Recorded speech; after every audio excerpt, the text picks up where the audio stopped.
উদ্যোগ নিকায় জাতক প্রথম খণ্ড অনুবাদক শ্রী ঈশানচন্দ্র ঘোষ। এক নিপাত এক অপন্নক জাতক এক ভগবান শ্রাবস্তী নগরের নিকটবর্তী যেতবংস্থ 2 মহাবিহারে অবস্থান করিবার সময় ধ্রুবসত্য শিক্ষাদানার্থ নিম্নলিখিত কথা বলিয়াছিলেন। সে উপলক্ষে ইহার অবতারণা হইয়াছিল তাহাই। শ্রেষ্ঠী অনাথপিণ্ডদের 350 বন্ধু বৌদ্ধ শাসন গ্রহণ না করিয়া অন্যান্য গুরুর শিষ্য হইয়াছিলেন। 4 একদিন অনাথপিণ্ড ইহাদিগকে সঙ্গে লইয়া যেতবনে গমন করিয়াছিলেন। তাহার সঙ্গে প্রচুর মাল্য, গন্ধ, বিলেপন এবং তৈল, মধু, গুড়, বস্ত্র, আচ্ছাদন প্রভৃতি দ্রব্যসম্ভার ছিল। তিনি মাল্লাদি দ্বারা ভগবানের অর্চনা করিলেন, ভিক্ষুসংঘকে বস্ত্র ভৈষজ্যাদি 5 উপহার দিলেন এবং অতিশিষ্টভাবে 6 একান্তে উপবেশন করিলেন। তাহার বন্ধুগণ তথাক্তের 7 চরণ বন্দনা করিয়া তদীয় পার্শ্বে উপবিষ্ট হইলেন এবং বিস্ময় বিস্ফারিত নেত্রে ভগবানের লোকাতীত বিভূতি পূর্ণচন্দ্রনীব মুখমণ্ডল, বুদ্ধত্বব্যঞ্জক সর্বসুলক্ষণ মণ্ডিত ও ব্যাম্প্রমাণ প্রভাপরিবৃত ব্রহ্মকলেবর 8 এবং তন্নিসৃত স্তরে স্তরে বিন্যস্ত পূর্ণপ্রজ্ঞাজাত রশ্মিমালা অবলোকন করিতে লাগিলেন। অনন্তর ভগবান তাহাদের উপদেশার্থে মনশিলা সমাসীন তরুণসিংহনীনাদ সদৃশ কিংবা বর্ষাকালীন মেঘগর্জন সদৃশ গুরুগম্ভীর অথচ অষ্টাঙ্গ পরিশুদ্ধ নয় এবং কমনীয় ব্রহ্মস্বরে নানা বৈচিত্র্যবিভূষিত মধুর ধর্মকথা আরম্ভ করিলেন। বোধ হইতে লাগিল যেন আকাশ গঙ্গা মর্তে অবতরণ করিতেছে কিংবা বাক্যোচ্ছলে রত্নদাম গ্রথিত হইতেছে। ধর্মোপদেশ শ্রবণে প্রসন্নচিত্ত হইয়া তাহারা আসন হইতে উত্থিত হইলেন এবং 10 বলের 10 চরণবন্দনাপূর্বক অপরাপর স্মরণ পরিহার করিয়া তাহারই শরণ লইলেন। তদ্বধি তাহারা প্রতিদিন গন্ধমাল্লাদি লইয়া অনাথপিণ্ডদের সহিত বিহারে যাইতেন, ধর্মকথা শুনিতেন, দান করিতেন, শীলসমূহ 11 পালন করিতেন এবং উপসথ দিবসে যথাশাস্ত্র সংযমী হইয়া থাকিতেন। 12 ইহার পর শাস্তা শ্রাবস্তী ত্যাগ করিয়া রাজগৃহে গমন করিলেন এবং তিনি প্রস্থান করিবামাত্র ওই 500 ব্যক্তি বৌদ্ধশরণ পরিত্যাগপূর্বক পূর্বশরণ প্রতিগ্রহণ করিলেন। কাজেই তাহারা পূর্বের যাহা ছিলেন, আবার তাহাই হইলেন। এদিকে ভগবান রাজগৃহে 7-8 মাস অবস্থিতি করিয়া যেতবনে প্রত্যাগমন করিলেন। তখন অনাথপিণ্ড পুনর্বার সেই 500 বন্ধুসহ শাস্তার নিকট উপনীত হইয়া গন্ধাদি দ্বারা তাহার অর্চনাপূর্বক একান্তে উপবেশন করিলেন। তাহার বন্ধুগণ শাস্তার চরণ বন্দনা করিয়া পূর্বের মতো আসনে উপবিষ্ট হইলেন। অতঃপর ইহারা কিরূপে তথাক্তের ভিক্ষাচর্যার সময় বৌদ্ধশরণ পরিহার করিয়াছেন এবং অন্যান্য শরণের আশ্রয় লইয়া পূর্বাবস্থা প্রাপ্ত হইয়াছেন, অনাথপিণ্ড সেই বৃত্তান্ত আনুপূর্বিক নিবেদন করিলেন। তৎশ্রবণে ভগবান মধুরস্বরে জিজ্ঞাসা করিলেন, কি হে উপাসকগণ 13 তোমরা ত্রিশরণ 14 পরিহার করিয়া শরণান্তর গ্রহণ করিয়াছ, এ কথা সত্য কি? ভগবান যখন এই প্রশ্ন জিজ্ঞাসা করিলেন, তখন তাহার মুখপদ্ম বিনিসৃত দিব্যগন্ধে চতুর্দিক আমোদিত হইল, হইবারই কথা, কারণ সে মুখমণ্ডল হইতে কোটিকল্পকাল কেবল সত্যই উচ্চারিত হইয়াছে। তাহা রত্নকরণ স্বরূপ উদ্ঘাটিত হইলে উপদেশ রত্ন লাভ করিয়া ত্রিলোক কৃতার্থ হয়। শ্রেষ্ঠীবন্ধুগণ সত্য গোপন করিতে অসমর্থ হইয়া বলিলেন, হা ভদন্ত 15 এ কথা মিথ্যা নহে। তাহা শুনিয়া শাস্তা বলিলেন, উপাসকগণ, সর্বনিম্নে অবিচি হইতে সর্বোপরি ভবাগ্র 16 পর্যন্ত নিখিল বিশ্বে এমন কেহই নাই যিনি শিলাদিগুণে বুদ্ধের তুল্যকক্ষ হইতে পারেন। তাহা হইতে উচ্চকক্ষ হওয়া তো সুদূর পরাহত। অনন্তর তিনি ধর্মশাস্ত্র হইতে সূত্র আবৃত্তিপূর্বক রত্নত্রয়ের গুণব্যাখ্যা করিলেন এবং বলিতে লাগিলেন, যে উপাসক বা উপাসিকা এবংবিধ উত্তম গুণসম্পন্ন ত্রিরত্নের শরণ লয়, নরকাদিতে জন্মিতে হয় না। সে ক্লেশকর পুনর্জন্ম হইতে অব্যাহতি পাইয়া দেবলোকে গমন করে এবং সেখানে অতুল সুখের অধিকারী হয়। অতএব তোমরা এই শরণ পরিহার এবং শরণান্তর গ্রহণ করিয়া বিপথগামী হইয়াছ। যাহারা মোক্ষকামনা এবং সর্বোৎকৃষ্ট ফলপ্রাপ্তির আশায় ত্রিরত্নের শরণাগত হয়, তাহারা কখনো ক্লেশকর জন্ম ভোগ করে না। ইহা বিশদ করিবার জন্য নিম্নলিখিত গাথাগুলি শুনাইতে হয়। বুদ্ধের শরণাগত নরকে না যায়, নরলোক পরিহরি দেবলোক পায়। ধর্মের শরণাগত নরকে না যায়, নরলোক পরিহরি দেবলোক পায়। সংঘের শরণাগত নরকে না যায়, নরলোক পরিহরি দেবলোক পায়। ভূধর কন্দর কিংবা জনহীন বন, শান্তি হেতু লয় লোক সহস্র শরণ। ত্রিরত্ন শরণ কিন্তু সর্বদুঃখহর, লভিতে ইহারে সদা হও অগ্রসর। শাস্তা কেবল এই উপদেশ দিয়াই নিরস্ত হইলেন না। তিনি পুনর্বার বলিতে লাগিলেন, উপাসকগণ, বুদ্ধানুস্মৃতি, ধর্মানুস্মৃতি ও সংঘানুস্মৃতি এই ত্রিবিধ কর্মস্থান 17 দ্বারা লোকে শ্রোতাপত্তিমার্গ, শ্রোতাপত্তিফল, সক্রিদাগামী মার্গ, সক্রিদাগামী ফল, অনাগামী মার্গ, অনাগামী ফল, অর্হত্তমার্গ ও অর্হত্তফল 18 লাভ করে। উপাসকদিগকে এবংবিধ নানা উপদেশ দিয়া শাস্তা বলিলেন, তোমরা ঈদৃশ শরণ পরিত্যাগ করিয়া অতি নির্বুদ্ধিতার পরিচয় দিয়াছ। বুদ্ধানুস্মৃতি প্রভৃতি কর্মস্থান হইতে শ্রোতাপত্তিমার্গ প্রভৃতি লাভ করা যাইতে পারে, ইহা নিম্নলিখিত শাস্ত্রবচনাদি দ্বারা সুস্পষ্টরূপে বুঝাইতে হইবে। ভিক্ষুগণ, জগতে একটিমাত্র ধর্ম আছে, যাহার অনুষ্ঠান ও সম্প্রসারণ দ্বারা মানুষ একান্ত নির্বেদ 19 বৈরাগ্য, শান্তি, অভিজ্ঞা, সমবুদ্ধি ও নির্বাণ প্রাপ্ত হইতে পারে। সেই একমাত্র ধর্ম কি? তাহা বুদ্ধানুস্মৃতি ইত্যাদি। ভগবান নানা প্রকারে উপাসকদিগকে এই সমস্ত উপদেশ দিয়া বলিলেন, উপাসকগণ, পূর্বকালেও লোকে বিরুদ্ধ যুক্তি বলে অশরণের শরণ লইয়া যক্ষসেবিত কান্তারে বিনষ্ট হইয়াছিল। কিন্তু যাহারা ধ্রুবসত্যের আশ্রয় লইয়া অবিরুদ্ধ পথে চলিয়াছিলেন, তাহারা সেই কান্তারেই স্বস্তিভাজন হইয়াছিলেন। শাস্তা তুষ্ণীভাব অবলম্বন করিলে গৃহপতি অনাথপিণ্ড দাসন হইতে উত্থিত হইলেন এবং ভগবানকে প্রণিপাতপূর্বক তাহার গুণগান করিতে করিতে অঞ্জলিপুর দ্বারা ললাট স্পর্শ করিয়া বলিলেন, প্রভু, এই উপাসকগণ যে ইহজন্মে উত্তম শরণ পরিহার করিয়া ভ্রমে পতিত হইয়াছেন, তাহা বুঝিতে পারিতেছি। কিন্তু অতীতকালে যক্ষসেবিত কান্তারে তার্কিক দিগের বিনাশ এবং সত্যপথালম্বীগের ঋদ্ধিলাভের কথা আমাদের জ্ঞানের অগোচর। সে বৃত্তান্ত কেবল আপনারই জানা আছে। এখন দয়া করিয়া আমাদিগের প্রবোধের জন্য সেই কথা বলুন। আকাশে পূর্ণচন্দ্র উদিত হইলে যেমন অন্ধকার বিদূরিত হয়, সেই অতীত কাহিনী শুনিয়া আমাদের অবিদ্যাও তদ্রূপ দূরীভূত হইবে। ইহা শুনিয়া ভগবান কহিলেন, আমি জগতের সংশয় নিরাকরণার্থই কোটিকল্পকাল দানাদি 10 পারমিতার 20 অনুষ্ঠান দ্বারা সর্বজ্ঞত্ব লাভ করিয়াছি। অতএব লোকে যেমন সাবধান হইয়া সুবর্ণনালিকায় সিংহবসা 21 পূর্ণ করে, তোমরাও সেইরূপ এই কথা কর্ণকুহরে স্থান দাও। এইরূপে শ্রেষ্ঠীর শ্রবণাকাঙ্ক্ষা জন্মাইয়া শাস্তা সেই ভবান্তর প্রতিচ্ছন্ন 22 অতীত কথা প্রকট করিলেন। হিমগর্ভ আকাশতল হইতে যেন পূর্ণচন্দ্র প্রকাশিত হইল। পুরাকালে বারাণসী নগরে ব্রহ্মদত্ত নামে এক রাজা ছিলেন। তাহার সময়ে বোধিসত্ত্ব কোন বণিকের গৃহে জন্মগ্রহণ করেন। বোধিসত্ত্ব বড় হইয়া বাণিজ্যে প্রবৃত্ত হইলেন। তাহার 500 গরুর গাড়ি ছিল। তিনি এই সকল গাড়িতে মাল বোঝাই করিয়া কখনো পূর্ব দেশে, কখনো পশ্চিম দেশে বাণিজ্য করিতে যাইতেন। তখন বারাণসীতে আরও একজন তরুণবয়স্ক বণিক বাস করিত। এই ব্যক্তির বুদ্ধি অতি স্থূল ছিল। সে কোন অবস্থায় কিরূপ উপায় অবলম্বন করিতে হয় তাহা জানিত না। 23 একবার বোধিসত্ত্ব অনেক মূল্যবান দ্রব্যে গাড়ি বোঝাই করিয়া বিক্রয়ের জন্য কোন দূরদেশে যাইবার সংকল্প করিয়াছেন, এমন সময় শুনিতে পাইলেন, ওই নির্বোধ বণিকও 500 গাড়ি লইয়া ঠিক সেই দেশেই যাইবার আয়োজন করিতেছেন। তখন বোধিসত্ত্ব বিবেচনা করিলেন, আমাদের দুইজনের 1000 গাড়ি একসঙ্গে এক পথে যাত্রা করিলে নানা অসুবিধা ঘটিবে। এতগুলি বোঝাই গাড়ির চাকা লাগিয়া রাস্তা চুরমার ও ছিন্ন ভিন্ন হইয়া যাইবে, 1000 লোক ও 2000 বলদের খাদ্য ও পানীয় সংগ্রহ করাও অসম্ভব হইবে। অতএব একজন অগ্রে এবং অপরজন কিছুদিন পরে যাত্রা করিলে ভালো হয়। মনে মনে এইরূপ আন্দোলন করিয়া তিনি নির্বোধ বণিককে ডাকাইলেন এবং সমস্ত বুঝাইয়া দিয়া বলিলেন, যখন আমাদের একসঙ্গে যাওয়া উচিত নহে, তখন ভাবিয়া দেখ, তুমি অগ্রে যাইবে কি পশ্চাতে যাইবে। সে মনে করিল, অগ্রে যাওয়াই ভালো, কারণ তিনি ভাবিলেন, শেষে গেলেই সুবিধা। এই তন্দোলন করিয়া তিনি নির্বোধ বণিককে ডাকাইলেন এবং সমস্ত বুঝাইয়া দিয়া বলিলেন, যখন আমাদের একসঙ্গে যাওয়া উচিত নহে, তখন ভাবিয়া দেখ, তুমি অগ্রে যাইবে কি পশ্চাতে যাইবে। সে মনে করিল, অগ্রে যাওয়াই ভালো, কারণ রাস্তা এখনো ভাঙ্গিয়া চুরিয়া যায় নাই। কাজেই গাড়ি চালাইবার সুবিধা হইবে। বলদগুলিও বাছিয়া বাছিয়া ভালো ঘাস খাইতে পারিবে। আমাদের আহারের জন্য উৎকৃষ্ট ফলমূলাদির অভাব হইবে না। স্নান ও পানের জন্য নির্মল জল পাওয়া যাইবে এবং আমি ইচ্ছামত মূল্যে ক্রয় বিক্রয় করিতে পারিব। ইহা স্থির করিয়া সে বলিল, মহাশয়, আমি অগ্রে যাইব। বোধিসত্ত্ব বলিলেন, বেশ কথা, তুমি প্রথমে রওনা হও। তিনি ভাবিলেন, শেষে গেলেই সুবিধা। এই নির্বোধ বণিকের গাড়ির চাকায় অসমান পথ সমান হইবে। ইহার বলদগুলি পাকা ঘাস খাইয়া যাইবে, কিন্তু ওই সকল ঘাসের কাণ্ড হইতে যে কচি পাতা বাহির হইবে, আমার বলদগুলি তাহাই খাইবে। আমরা আহারের জন্য টাটকা ফলমূল পাইব। কোথাও জলের অভাব হইলে, ইহারা যে সকল কূপ খনন করিয়া যাইবে, আমরা তাহাদের জল ব্যবহার করিতে পারিব। অধিকন্তু লোকের সহিত দরদস্থর করিয়া আমাকে জ্বালাতন হইতে হইবে না। এ ব্যক্তি যে দ্রব্যের যে মূল্য স্থির করিয়া যাইবে, আমি তাহাতেই ক্রয় বিক্রয় করিব। অনন্তর সেই নির্বোধ বণিক 500 গাড়ি বোঝাই করিয়া যাত্রা করিল এবং কয়েক দিন পরে লোকালয় ছাড়িয়া এক কান্তারের নিকট উপস্থিত হইল। 24 এই কান্তার অতি ভীষণ স্থান। ইহা অতিক্রম করিবার সময় 60 যোজনের মধ্যে কোথাও বিন্দুমাত্র জল পাওয়া যাইত না। অপিচ এখানে যক্ষেরা 25 বাস করিত। বণিকের অনুচরেরা ইহাতে প্রবেশ করিবার পূর্বের প্রকাণ্ড প্রকাণ্ড ভান জলপূর্ণ করিয়া গাড়িতে তুলিয়া লইল। কিন্তু তাহারা যখন কান্তারের মধ্যভাগে পৌঁছিল, তখন যক্ষরাজ ভাবিল, এই নির্বোধ বণিককে বুঝাইতে হইবে যে জল বহিয়া লইয়া যাওয়া অনাবশ্যক। তাহা হইলে এই সমস্ত জল ফেলিয়া দিবে এবং যখন মানুষ গরু সকলেই পিপাসায় কাতর হইয়া পড়িবে, তখন আমরা অনায়াসে এই সকল লোকের প্রাণনাশ করিয়া মনের সাধে মাংস খাইব। এই দুরভিসন্ধি করিয়া যক্ষরাজ মায়াবলে এক মনোহর শোকত সৃষ্টি করিল। 2টি তুষারধবল ষণ্ডুহা টানিতেছে। যক্ষরাজ বিভবশালী পুরুষের বেশে উহাতে উপবেশন করিয়া আছে। তাহার মস্তক নীল ও শ্বেত পদ্মের মালায় মণ্ডিত। কেশ ও বস্ত্র জলসিক্ত। শোকটকের চক্র কর্দমাক্ত।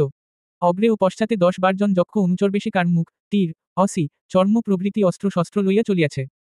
তাহাদেরও কেশ ও বস্ত্র আর্দ্র, মস্তকে নীলোৎপল ও শ্বেতপদ্মগুচ্ছ, মুখে মৃণালখণ্ড, চরণে কর্দম। স্বার্থবাহদিগের মধ্যে এই প্রথা আছে যে চলিবার সময় যখন সম্মুখ দিক হইতে বায়ু বাহিতে থাকে, তখন দলপতি ধুলা এড়াইবার জন্য সর্বাগ্রে অবস্থিত করেন, আর যখন পশ্চাৎ হইতে বায়ু চলে, তখন তিনি সকলের পশ্চাতে থাকেন। যে সময়ের কথা হইতেছে, তখন বায়ু সম্মুখ দিক হইতে বহিতেছিল। সুতরাং সেই নির্বোধ বণিক দলের অগ্রে অগ্রে যাইতেছিল। তাহার নিকটবর্তী হইয়া যক্ষরাজ নিজের শোকটখানি এক পার্শ্বে সরাইয়া লইল এবং অতি মধুরভাবে সম্ভাষণ করিয়া জিজ্ঞাসিল, মহাশয় কোথা হইতে আসিতেছেন। বণিক যক্ষরাজের শোকটখানিকে পথ দিবার জন্য নিজের শোকট এক পার্শ্বে সরাইয়া রাখিল এবং কহিল, মহাশয়, আমরা বারাণসী হইতে আসিতেছি। আপনার মস্তকে ও হস্তে পদ্ম দেখিতেছি। আপনার অনুচরেরা মৃণাল চর্বণ করিতেছেন। আপনাদের বস্ত্র জলসিক্ত, শোকট কর্দমাক্ত। পথে বৃষ্টি হইয়াছে কি এবং আপনি আসিবার সময় পদ্মবনশোভিত জলাশয় দেখিতে পাইয়াছেন কি। যক্ষরাজ উত্তর করিল, বলেন কি মহাশয়। ওই যে কিয়দ্দূরে নীলতরুরাজি দেখিতে পাইতেছেন, ওই স্থান হইতে সমস্ত বনে কেবল জল। ওখানে সর্বদাই বৃষ্টি হইতেছে। তোরাগাদি জলপূর্ণ রহিয়াছে। পথের দুই পার্শ্বে পদ্মপরিশোভিত শত শত সরোবর রহিয়াছে। এই বলিয়া সে শোকট পরিচালকদিগের সহিত আলাপ করিতে করিতে চলিতে আরম্ভ করিল। আপনারা কোথায় যাইবেন। আমরা অমুক স্থানে যাইব। এ গাড়িখানিতে কি মাল আছে? অমুক মাল। এই যে শেষের গাড়িখানি খুব বোঝাই হইয়াছে বলিয়া বোধ হয়, উহাতে কি আছে? উহাতে জল আছে। জল আনিয়া ভালোই করিয়াছিলেন, কারণ এতক্ষণ জলের প্রয়োজন ছিল। কিন্তু এখন আর জল আবশ্যক হইবে না। সম্মুখে প্রচুর জল পাওয়া যাইবে। এখন ভাণ্ডের জল ফেলিয়া দিন। তাহা হইলে বোঝা কম হইবে। গাড়ি শীঘ্র শীঘ্র চলিতে পারিবে। তাহার পর যক্ষরাজ বলিল, আপনারা অগ্রসর হউন, আমরাও যাই। কথায় কথায় অনেক সময় গিয়াছে দেখিতেছি। অনন্তর সে কিয়দ্দূর অগ্রসর হইল এবং যেমন দেখিল, বণিকের দল দৃষ্টিপথের বহির্ভূত হইয়াছে, অমন যক্ষপুরে ফিরিয়া গেল। এদিকে নির্বোধ বণিক যক্ষরাজের পরামর্শমতো জলভাণ্ডগুলি ভাঙ্গিয়া ফেলিল, পানের জন্য গণ্ডূষমাত্র জল রাখিল না। এইরূপে বোঝা কমাইয়া সে পুনর্বার পথ চলিতে আরম্ভ করিল। কিন্তু বহুদূর অগ্রসর হইয়াও কুত্রাপি জলের লেশমাত্র দেখিতে পাইল না। ক্রমে সকলে পিপাসায় কাতর হইয়া পড়িল। অবশেষে সূর্যাস্তের পর গাড়ি থামাইয়া তাহারা বলদগুলি খুলিয়া, তাহাদিগকে দড়ি দিয়া চাকার সহিত বান্ধিয়া ও গাড়িগুলি চারিদিকে সাজাইয়া স্কন্ধাবার প্রস্তুত করিল এবং নিজেরা তাহার মধ্যভাগে রহিল। কিন্তু মনুষ্য ও পশু কাহারও ভাগ্যে বিশ্রামসুখ ঘটিল না। বলদগুলি জল খাইতে পাইল না, মনুষ্যেরাও জলাভাবে ভাত রাঁধিতে পারিল না। সকলেই ক্ষুধায় ও পিপাসায় অবসন্ন হইয়া ভূতলে আশ্রয় লইল। ইহার পর অন্ধকার হইল। যক্ষেরা নগর হইতে বাহির হইয়া মানুষ গরু সমস্ত মারিয়া ফেলিল এবং তাহাদের মাংস খাইয়া চলিয়া গেল। এইরূপে সেই বণিকের বুদ্ধির দোষে তাহার দলের সমস্ত প্রাণী বিনষ্ট হইল। তাহাদের কঙ্কালগুলি চতুর্দিকে বিকীর্ণ হইয়া পড়িয়া থাকিল। কিন্তু তাহাদের শকট বা শক্তস্থ দ্রব্য যেমন ছিল, তেমনই রহিল। কেহই সেগুলিতে হাত দিল না। বোধিসত্ত্ব নির্বোধ বণিকের প্রায় ১.৫ মাস পরে নিজের ৫০০ গাড়ি লইয়া বারাণসী হইতে যাত্রা করিলেন এবং যথাসময়ে সেই কান্তারের নিকট গিয়া পৌঁছিলেন। তিনি এখানে প্রকাণ্ড প্রকাণ্ড ভাণ্ড পূর্ণ করিয়া প্রচুর জল তুলিয়া লইলেন এবং ভেরি বাজাইয়া অনুচরদিগকে নিজের শিবিরে আহ্বানপূর্বক বলিলেন, এখন আমাদিগকে যে কান্তারের ভিতর দিয়া যাইতে হইবে, তাহার কোথাও জল পাওয়া যায় না। তাহার মধ্যে নাকি অনেক বিষবৃক্ষ আছে। অতএব তোমরা কেহই আমার অনুমতি বিনা অঞ্জলিমাত্র জল ব্যবহার করিও না, আমাকে জিজ্ঞাসা না করিয়া কোন অজানা পাতা, ফুল বা ফল মুখে দিও না। অনুচরদিগকে এইরূপে সাবধান করিয়া বোধিসত্ত্ব এই কান্তারের ভিতর প্রবেশ করিলেন। তিনি যখন উহার মধ্যভাগে উপস্থিত হইলেন, তখন যক্ষরাজ পূর্ববৎ বেশভূষা করিয়া তাহার সমীপবর্তী হইল। বোধিসত্ত্ব তাহাকে দেখিয়াই বুঝিলেন, এ মনুষ্য নহে, যক্ষ। তিনি ভাবিলেন, এই নিরুদক মরুদেশে জল কোথা হইতে আসিবে? এ ব্যক্তির চক্ষু এত রক্তবর্ণ এবং মূর্তি এত উগ্র কেন? কেনই বা ভূমিতে ইহার ছায়া পড়ে না? ২৬ নির্বোধ বণিক বেচারি নিশ্চয় ইহার কথায় ভুলিয়া জল ফেলিয়া দিয়াছে এবং অনুচরগণসহ যক্ষদিগের উদরস্থ হইয়াছে। দুরাত্মা যক্ষ জানে না, আমি কেমন বুদ্ধিমান ও উপায়কুশল। অনন্তর তিনি উচ্চ ঈশ্বরে বলিলেন, দূর হ পাপিষ্ঠ। আমরা বণিক, আমরা স্বচক্ষে জলাশয় দেখিতে না পাইলে কখনো সঞ্চিত জল ফেলিয়া দিই না। যখন অন্য জল পাইবার উপায় দেখিব, তখন নিজের বুদ্ধিতেই বোঝা কমাইবার জন্য গাড়ির জল ঢালিয়া ফেলিব, তোর কাছে পরামর্শ লইতে যাইব না। উদ্দেশ্য ব্যর্থ হইল দেখিয়া যক্ষরাজ কিয়দ্দূর অগ্রসর হইল এবং যখন বোধিসত্ত্বের দৃষ্টিপথ অতিক্রম করিল, তখন যক্ষপুরে ফিরিয়া গেল। তখন বোধিসত্ত্বের অনুচরেরা বলিতে লাগিল, মহাশয়, ওই লোকটা না বলিল, অদূরে যে নীলবন দেখা যাইতেছে, ওখানে সর্বদা বৃষ্টি হইতেছে? দেখিলাম, উহার ও উহার সহচরদিগের মাথায় পদ্মের মালা, হাতে পদ্মের তোড়া, উহাদের চুল ও কাপড় ভিজা। উহারা মৃণাল খাইতে খাইতে যাইতেছে। এ অঞ্চলে যখন এত জল পাওয়া যায়, তখন বৃথা বহন করিয়া কষ্ট পাই কেন? অনুমতি দিন তো এখনই সমস্ত জল ঢালিয়া ফেলিয়া বোঝা হালকা করিয়া লই। তখন বোধিসত্ত্ব গাড়িগুলি থামাইয়া দলের সমস্ত লোক একস্থানে সমবেত করিলেন এবং জিজ্ঞাসিলেন, এই মরুভূমিতে জলাশয় আছে, এ কথা তোমরা পূর্বের কখনো শুনিয়াছ কি? তাহারা বলিল, না মহাশয়, এখানে জলাশয় নাই এবং সেই জন্য ইহার নাম নিরুদক কান্তার। উহারা বলিল, আমাদের সম্মুখে যে নীলবন দেখা যাইতেছে, ওখানে বৃষ্টি হইতেছে। আচ্ছা, বলত, বৃষ্টি হইলে কত দূর হইতে জলহাওয়া টের পাওয়া যায়? ১ যোজন দূরে বৃষ্টি হইলেও ঠান্ডা বাতাস গায়ে লাগে। তোমরা ঠান্ডা বাতাস পাইয়াছ কি? না মহাশয়, ঠান্ডা বাতাস পাই নাই। যে মেঘে বৃষ্টি হয়, তাহার অগ্রভাগ কত দূর হইতে দেখিতে পাওয়া যায়? ১ যোজন দূর হইতে। আচ্ছা, তোমরা কেহ আজ মেঘের লেশমাত্র দেখিতে পাইয়াছ কি? না, মহাশয়। কত দূর হইতে বিদ্যুতের আভা দেখিতে পাওয়া যায় বলিতে পার কি? ৪-৫ যোজন দূর হইতে। তোমরা কেহ আজ বিদ্যুৎ দেখিতে পাইয়াছ কি? না, মহাশয়। কত দূর হইতে মেঘগর্জন শুনিতে পাওয়া যায়? ২-১ যোজন দূর হইতে। তোমরা কেহ আজ মেঘগর্জন শুনিয়াছ কি? না, মহাশয়। এখন তোমাদিগকে প্রকৃত কথা বলিতেছি। যে সকল ব্যক্তি আমাদিগকে জল ফেলিয়া দিতে পরামর্শ দিল, তাহারা মানুষ নহে, যক্ষ। তাহাদের অভিসন্ধি এই যে, জল ফেলিয়া দিলে আমরা ক্লান্ত হইয়া পড়িব। তখন তাহারা অনায়াসে আমাদিগকে নিহত করিয়া পেট পুরিয়া মাংস খাইবে। আমার আশঙ্কা হইতেছে, আমাদের অগ্রে যে যুবক বণিক আসিয়াছিল, সে উপায়কুশল নয় বলিয়া যক্ষদিগের কথায় ভুলিয়া জল ফেলিয়া দিয়াছে এবং অনুচরদিগের সহিত বিনষ্ট হইয়াছে। সম্ভবত আজই আমরা তাহার সেই মালবোঝাই ৫০০ গাড়ি দেখিতে পাইব। তোমরা যত শীঘ্র পার, অগ্রসর হইতে থাক। সাবধান, বিন্দুমাত্র জলও যেন ফেলা না হয়। তখন সকলে দ্রুতবেগে চলিতে লাগিল এবং যেখানে নির্বোধ বণিকের গাড়িগুলি পড়িয়াছিল সেইখানে উপস্থিত হইল। বোধিসত্ত্ব তথায় বিশ্রাম করিবার সংকল্প করিয়া অনুচরদিগকে বলদগুলি খুলিয়া দিতে, গাড়িগুলি মণ্ডলাকারে সাজাইয়া স্কন্ধাবার প্রস্তুত করিতে এবং শীঘ্র শীঘ্র আহারের ব্যবস্থা করিতে বলিলেন। কীর্তনের মধ্যে মনুষ্য ও গো সকলেরই ভোজন শেষ হইল, বোধিসত্ত্ব বলদগুলি স্কন্ধাবার মধ্যে রাখিয়া অনুচরদিগকে তাহাদের চতুষ্পার্শ্বে ঘিরিয়া থাকিতে বলিলেন এবং দলের কয়েকজন বাছা বাছা লোক লইয়া তরবারি হস্তে পাহারা দিতে লাগিলেন। এইরূপে সমস্ত রাত্রি কাটিয়া গেল। প্রভাত হইলে বোধিসত্ত্ব যাহা কর্তব্য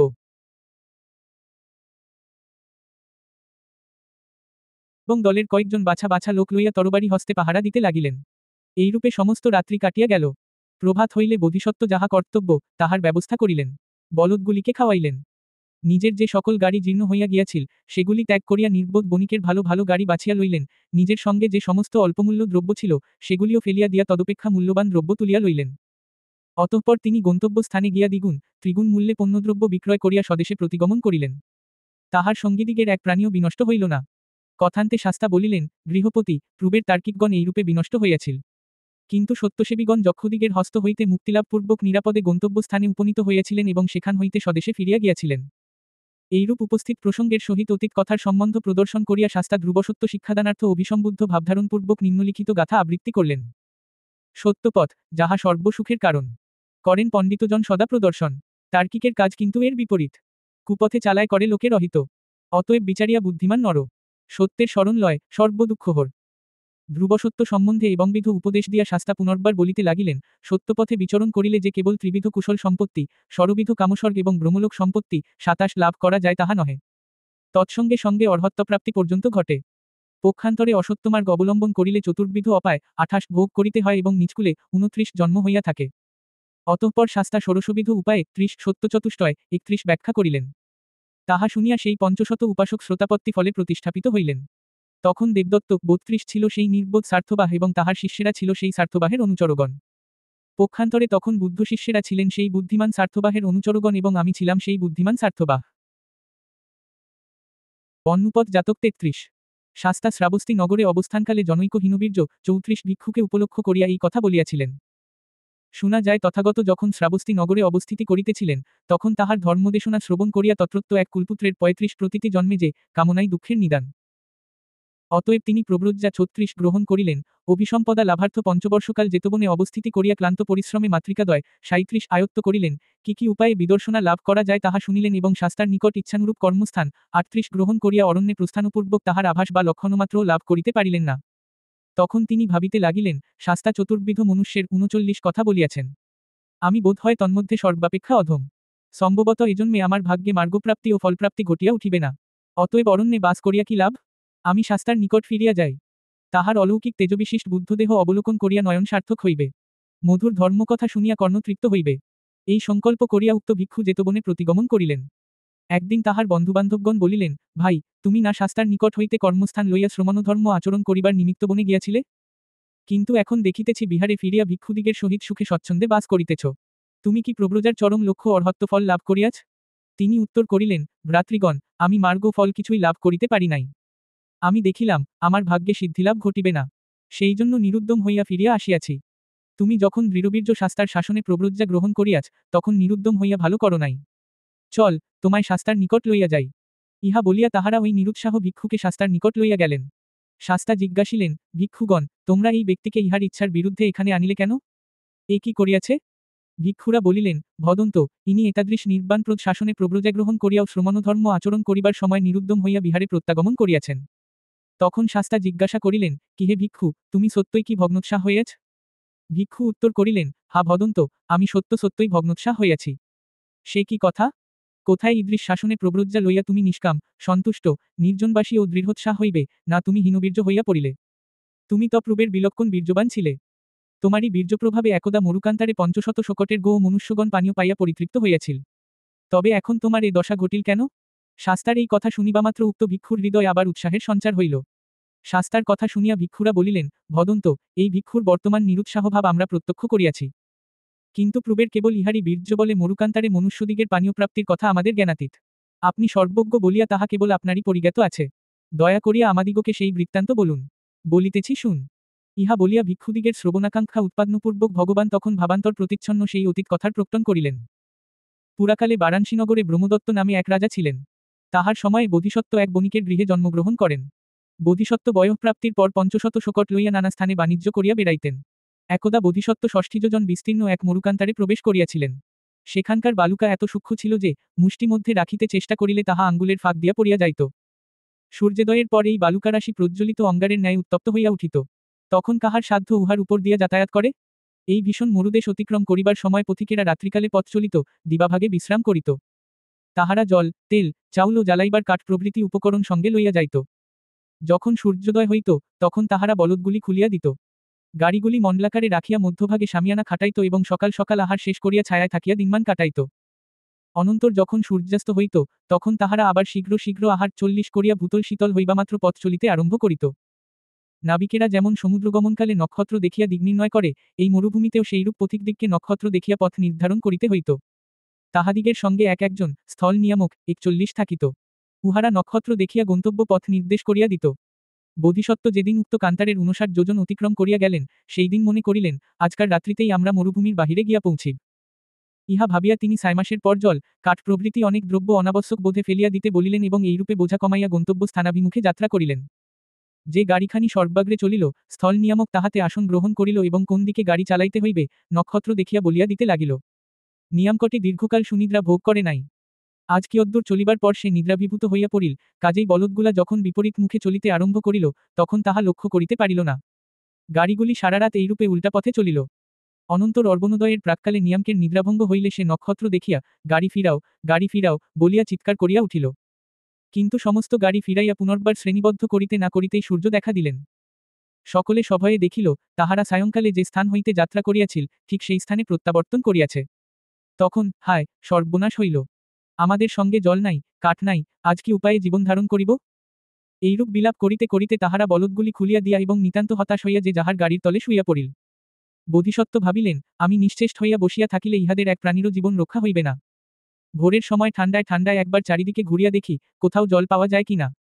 অনন্তর তিনি ইতস্তত বিচরণ করিতে করিতে এক স্থানে একগুচ্ছ কুশ দেখিতে পাইলেন। ইহাতে তিনি সিদ্ধান্ত করিলেন ওই স্থানের নিম্নে নিশ্চয় জল আছে। নচেত মরুক্ষেত্রে কখনো কুশ জন্মিতে পারে না। তখন তিনি অনুচরদিগকে কোদাল দিয়া ওই স্থান খনন করিতে বলিলেন। তাহারা খনন করিতে প্রবৃত্ত হইল, কিন্তু যখন 60 হাত নিম্নেও জল পাওয়া গেল না, অপিচ পাষাণে কোদাল লাগিয়া ঠং ঠং করিয়া উঠিল, তখন তাহারা নিতান্ত নিরুদ্যম হইয়া পড়িল। কিন্তু বোধিসত্ত্ব আশা ছাড়িলেন না। তিনি কূপমধ্যে অবতরণ করিয়া পাষাণের উপর কান পাতিলেন এবং নিম্নে জলপ্রবাহের শব্দ শুনিতে পাইলেন। তখন তিনি উপরে উঠিয়া নিজের বালক ভৃত্যকে 42 বলিলেন,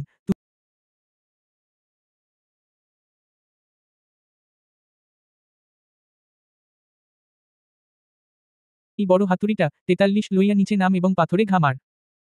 শুনিতে পাইলেন। তখন তিনি উপরে উঠিয়া নিজের বালক ভৃত্যকে 42 বলিলেন, তুমি নিরুদ্যম হইলে সকলেই মারা যাইবে। তুমি সাহসে ভর করিয়া এই বড় হাতুড়িটা 43 লইয়া নিচে নাম এবং পাথরে ঘামার। বালক ভৃত্যটি বিলক্ষণ উৎসাহবান ছিল। অন্য সকলে উদ্যমহীন হইয়াছে দেখিয়াও সে নিরুদ্যম হইল না। সে দ্বিরুক্তি না করিয়া প্রভুর আদেশ পালন করিল। অমনি পাষাণ বিদীর্ণ হইয়া গেল। তখন অবরুদ্ধ জলরাশি তালাপ্রমাণ স্তম্ভাকারে ঊর্ধ্বে উত্থিত হইল এবং সকলে মহানন্দে স্নান করিতে লাগিল। সঙ্গে যে সকল প্রয়োজনাতিরিক্ত ধুরা প্রভৃতি ছিল, সেইগুলি চিরিয়া তাহারা জ্বালানি কাঠের জোগাড় করিয়া লইল এবং ভাত রান্ধিয়া খাইল। শেষে গরুগুলিকে খাওয়াইয়া এবং কুপ্পার্শ্বে একটা ধ্বজা তুলিয়া তাহারা সন্ধ্যার পর অভীষ্ট দেশাভিমুখে যাত্রা করিল। সেখানে তাহারা দ্বিগুণ, চতুর্গুণ মূল্যে পণ্য বিক্রয় করিয়া স্বদেশে ফিরিয়া গেল এবং আয়ুষ্শেষ হইলে স্ব কর্মফল ভোগার্থ দেহত্যাগ করিল। বোধিসত্ত্ব দানাদি পুণ্য কর্মে জীবন যাপন করিয়া দেহত্যাগান্তে কর্মানুরূপ ফলভোগ করিতে গেলেন। কথা শেষ হইলে সম্মুখ সম্বুদ্ধ অভিসম্বুদ্ধ ভাব ধারণপূর্বক এই গাথা পাঠ করিলেন। সুগভীর কূপ করিল খনন অক্লান্ত বণিকদল। তাই তারা পে ভীম মরুস্থলে প্রচুর শীতল জল। সেইরূপ যে জ্ঞানীজন যত বিচরণে ভূমণ্ডলে হৃদয়ের শান্তি লভেন তাহারা অধ্যবসায়ের বলে। অনন্তর শাস্তা আর্যসত্য চতুষ্টয় ব্যাখ্যা করিলেন। তৎশ্রবণে সেই হীনবীর্য ভিক্ষু চরম ফল অর্থাৎ অর্হত্ব লাভ করিল। সমবধান 44 তখন এই হীনবীর্য ভিক্ষু ছিল বালক ভৃত্য, যে প্রস্তর বিদীর্ণ করিয়া সঙ্গীদিগের পানার্থ জল উত্তোলন করিয়াছিল। তখন বুদ্ধ শিষ্যেরা ছিল সেই স্বার্থবাহের অনুচরগণ এবং আমি ছিলাম সেই স্বার্থবাহ। জাতক শাস্তা শ্রাবস্তীনগরে অবস্থানকালে জনৈক হীনবীর্য ভিক্ষু সম্বন্ধে এই কথা বলিয়াছিলেন। এই ব্যক্তি সাধনা ত্যাগ করিয়া বিহারে ফিরিলে অপর ভিক্ষুগণ তাহাকে শাস্তার নিকট লইয়া গেলেন।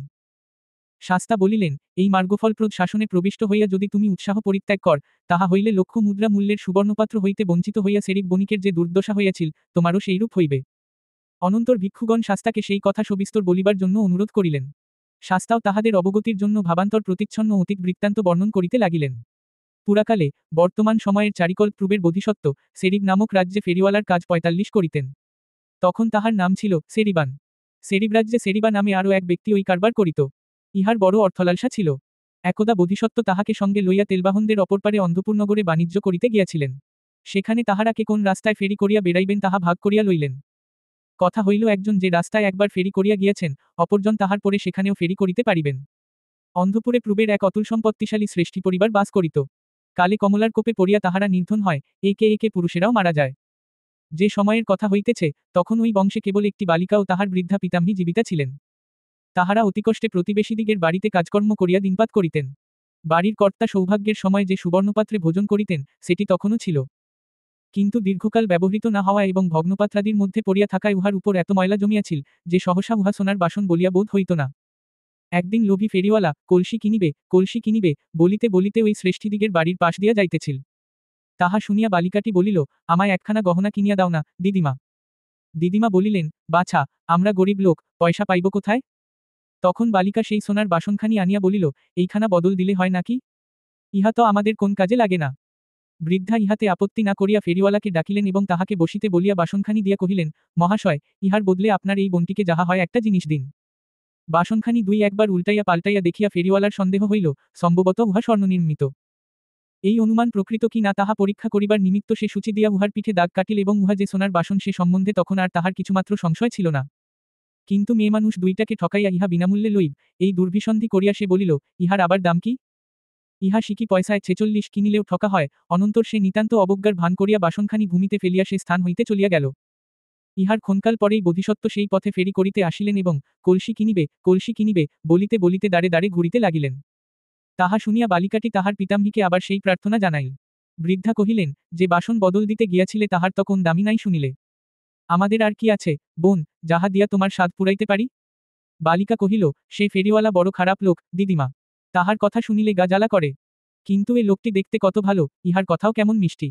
এ বোধ হয় ওই ভাঙ্গা বাসন লইতে আপত্তি করিবে না। তখন বৃদ্ধা বোধিসত্ত্বকে ডাকাইয়া বসিতে বলিলেন এবং বাসনখানি তাহার হাতে দিলেন। বোধিসত্ত্ব দেখিবামাত্রই বুঝিলেন উহা সুবর্ণ নির্মিত। তিনি বৃদ্ধাকে সম্বোধন করিয়া বলিলেন, মা, এ বাসনের দাম 1,00,000 মুদ্রা। আমার নিকট এত অর্থ নাই। বৃদ্ধা কহিলেন, মহাশয়, এই মাত্র আর একজন ফেরিওয়ালা আসিয়াছিল। সে বলিল, ইহার মূল্য সিকি পয়সাও নহে। বোধ হয় আপনার পুণ্য বলেই বাসনখানি এখন সোনা হইয়াছে। আমরা ইহা আপনাকেই দিব। ইহার বিনিময়ে আপনি যাহা ইচ্ছা দিয়া যান।